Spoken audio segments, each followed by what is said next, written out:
or just recorded. Okay. She'll go live. I know, honey. We're gonna go. We're gonna go in just a minute.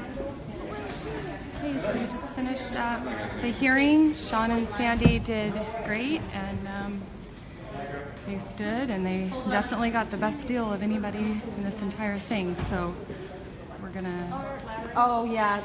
Maybe right here by the courtroom door.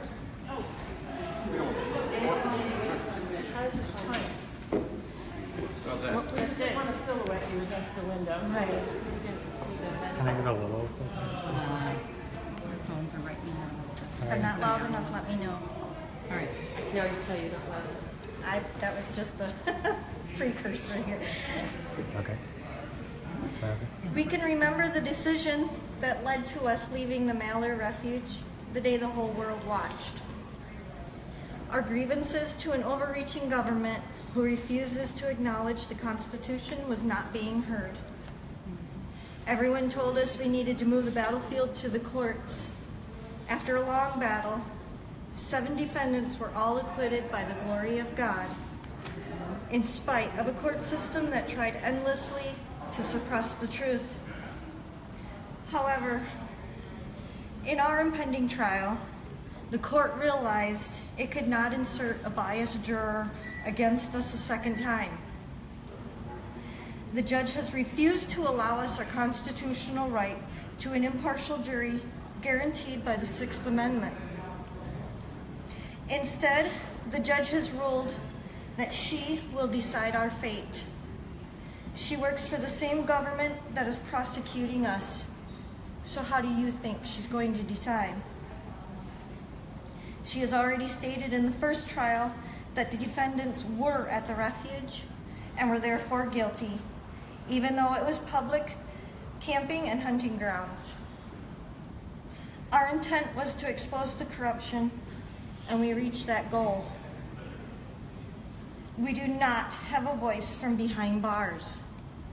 So God has directed us that our fight in the court is futile, and we must move our battlefield again.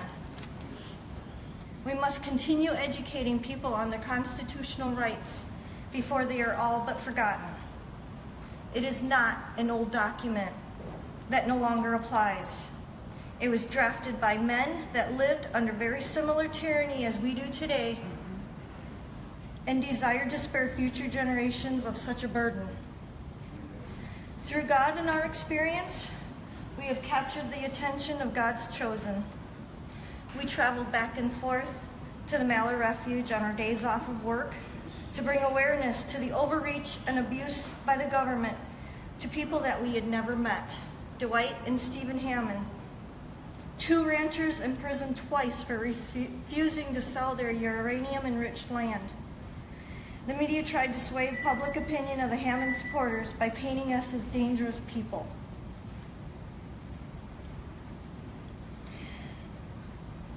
However, those who came to visit were surprised to discover that we were not at all like the media had portrayed us.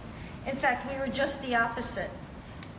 People had feared the FBI because of their Gestapo tactics. And everyone kept repeating the mantra. This wasn't the place. This wasn't the time. We weren't the ones to make the change. Well, we all witnessed government intrusion all around us and want change, but are too afraid to come together when an opportunity afforded by God presents itself. So if not there, then where?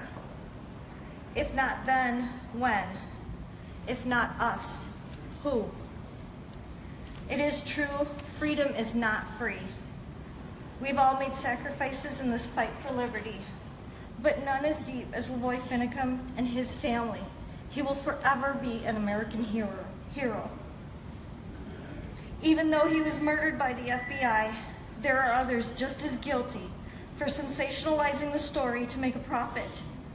As they continue with their false narrative, there are still good men being abused who are behind bars without their due process.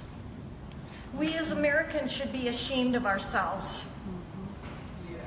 We thank everyone who has supported us throughout this fight, and we will continue supporting our fellow patriots as long as we have breath in us.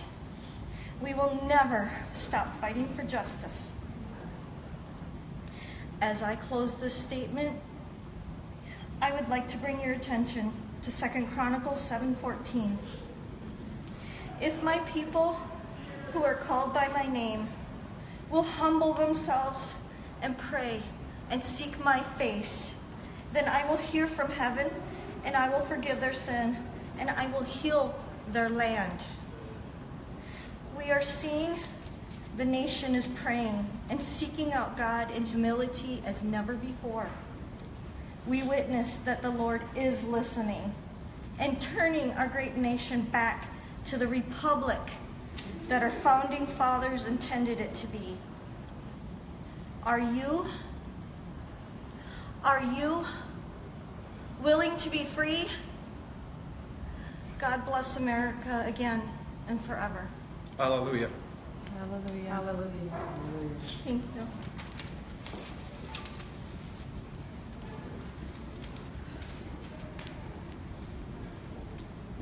Accountability of the media that's here.